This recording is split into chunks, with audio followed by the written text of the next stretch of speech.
सुप्रभात प्यारे बच्चों। कक्षा +1 का ज्योग्राफी का हमारा पिछला लेसन हमने पढ़ा पृथ्वी की आंतरिक संरचना, ज्वालामुखी और भूकंपों के बारे में पृथ्वी की आंतरिक संरचना में हमने पढ़ा। आज हमारा जो टॉपिक है, एक नया अध्याय स्टार्ट करने जा रहे हैं, पार्ट फर्स्ट का 4th लेसन, महासागरों और महाद्वीपों का वितरण। आशा ये सारी चीज़ें आपको समझ आ रही होंगी और आप इसको लिख रहे होंगे नोट्स वगैरह। तो आज चलिए स्टार्ट करते हैं। पिछले अध्याय में आपने भूगर्भ के विषय के बारे में पढ़ा। आप संसार के मानचित्र से भी परिचित हैं। आप जानते हैं कि पृथ्वी पर 29% भाग पर महाद्वीप और बाकी पर महासागर फैले हुए हैं।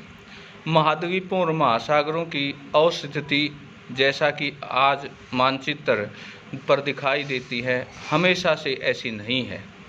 इसके अतिरिक्त यह भी एक तथ्य है, आने वाले समय में भी महाद्वीप व महासागरों की स्थिति आज जैसी नहीं रहेगी। अगर ऐसा है तो प्रश्न यह है कि पूरा काल में इनकी अवस्थिति कैसी थी, यानी पहले ये कैसे थे। यदि यह सच है तो महाद्वीपों और महासागरों की अवस्थिति से परिचित हुआ है और अभी भी हो रहा है, तो आप यह जानकर आश्चर्यचकित होंगे कि वैज्ञानिक यह सब कैसे जानते हैं।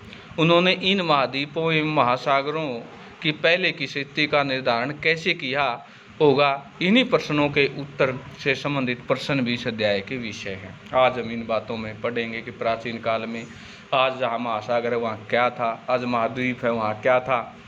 महाद्वीपीय प्रवाह। अटलांटिक महासागरीय तटरेखा की आकृति को ध्यान से देखें। इस महासागर के दोनों तरफ ही तटरेखा में आश्चर्यजनक सममिति है। इसकी समानता के कारण बहुत से वैज्ञानिकों ने दक्षिण व उत्तर अमेरिका तथा यूरोप व अफ्रीका में एक साथ जुड़े होने की संभावना को व्यक्त किया है। विज्ञान के इतिहास से ज्ञात अभिलेखों से पता चलता है कि सन 1596 में एक डच मानचित्रवेत्ता अब्राहम ओर्टेलियस ने सर्वप्रथम यह संभावना व्यक्त की थी कि एंटोनियो पेलेग्रिनी एक मानचित्र बनाया जिसमें तीनों द्वीपों को इकट्ठा दिखाया।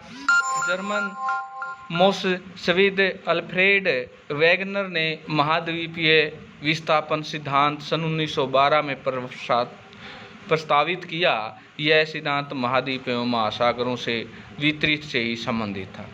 इस सिद्धांत की आधारभूत संकल्पना यह थी कि सभी महाद्वीप एक अकेले भूखंड से जुड़े हुए थे। वेगनर के अनुसार आज के सभी महाद्वीप इस भूखंड के भाग थे तथा यह एक बड़े महासागर से घिरा हुआ था। उन्होंने इस बड़े महाद्वीप को पैंजिया का नाम दिया।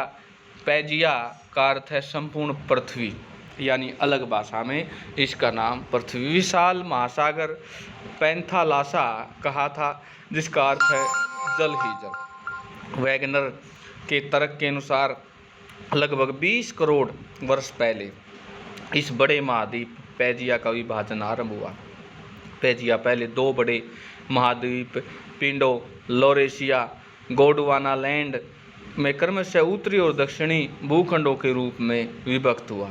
इसके बाद लार्सेया गोंडवाना लैंड धीरे धीरे अनेक छोटे टुकड़ों में बट गए, जो आज के महाद्वीप के रूप में है।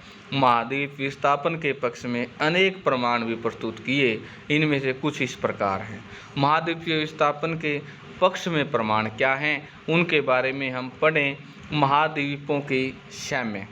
दक्षिण अमेरिका व अफ्रीका में आमने सामने की तटरेखाएं अद्भुत एवं व त्रुटि रहित साम्य दिखाती है। यह भी ध्यान देने योग्य है कि 1964 ईस्वी में बुलबर्ड ने एक कंप्यूटर प्रोग्राम की सहायता से अटलांटिक तटों को जोड़ते हुए एक मानचित्र तैयार किया। ये जो सारा मटेरियल पढ़ रहे हैं हम, ये मानचित्र पर आधारित है।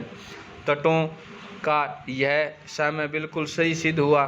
साम्य बिठाने की यह कोशिश आज की तटरेखा की अपेक्षा 1000 फैदम की गहराई तटरेखा के साथ ही दिखाई साथ दी गई है। महासागरों में 4 चट्टानों की आयु की समानता ये क्या क्या हैं? आधुनिक समय में विकसित की गई रेडियोमीट्रिक काल निर्धारण विधि में महासागरों को पार महाद्वीपों की चट्टानों के निर्माण के समय को सरलता से जाना जा सकता है। 200 करोड़ वर्ष प्राचीन शैल समूहों की एक पट्टी ब्राज़ील तट और पश्चिमी अफ्रीका के तट पर मिलती है, जो आपस में मेल खाती है। दक्षिण अमेरिका अफ्रीका तटरेखा के साथ पाए जाने वाले आरंभिक समुद्री निक्षेप जुरेसिक काल के हैं। इससे यह पता चलता है कि इस समय से पहले महासागर उपस्थिति वहाँ नहीं थी। टिलाइट की अवसादी चट्टानें हैं जो हिमानी निक्षेपण से निर्मित होती हैं। भारत में पाए जाने वाले गोंडवाना श्रेणी की तलछटों में प्रतिरूप दक्षिण गोलार्ध के 6 विभिन्न स्थलखंडों से मिलते हैं। गोंडवाना श्रेणी के आधार तल से घने टिलाइट जो विस्तृत एवं लंबे समय तक हिम आवरण और हिम शांतित की इंगित करते हैं। इसी क्रम से प्रतिरूप भारत के अतिरिक्त अफ्रीका, फॉकलैंड द्वीप, मेडागास्कर, अटलांटिक, ऑस्ट्रेलिया से मिलते हैं। गोंडवाना श्रेणी में तलछटों की यह समानता स्पष्ट करती है। इन स्थलखंडों इतिहास के सभी समानता रही हिमानी निर्मित टिलाइट चट्टानों पुरातन जलवायु और महाद्वीपों के विस्थापन से स्पष्ट प्रमाण प्रस्तुत करते हैं। प्लेसर निक्षेप गाना के तट पर सोने के बड़े निक्षेपों की स्थिति के उद्गम चट्टानों की अनुपस्थिति में आश्चर्यजनक तथ्य है।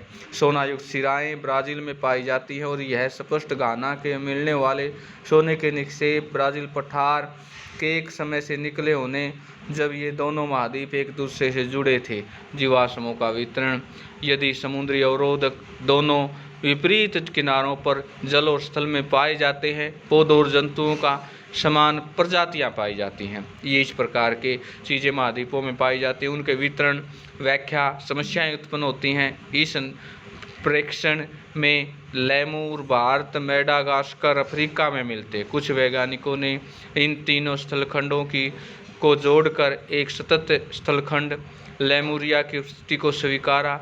मेसोसारस नाम के छोटे रेंगने वाले जीव केवल उथले खारे पानी से ही रह सकते थे। इनकी अवस्थितियाँ केवल दक्षिण अफ्रीका, दक्षिण केप प्रांत, ब्राज़ील, इस इरावर शैल समूह से ही मिलते हैं। ये दोनों स्थान आज एक दूसरे से 4800 किलोमीटर की दूरी पर है। इसके बीच एक महान महासागर विद्यमान है। तो प्यारे बच्चों, आज हमने इस लेसन की पृष्ठभूमि के बारे में पढ़ा, महाद्वीपीय प्रवाह के बारे में पढ़ा और महाद्वीपीय विस्थापन के पक्ष प्रमाण और महाद्वीपों में साम्य और महाद्वीपों के पर पार चट्टानों की आयु समानता के बारे में आपने सुंदर नोट्स तैयार करने हैं। आज के लिए इतना ही।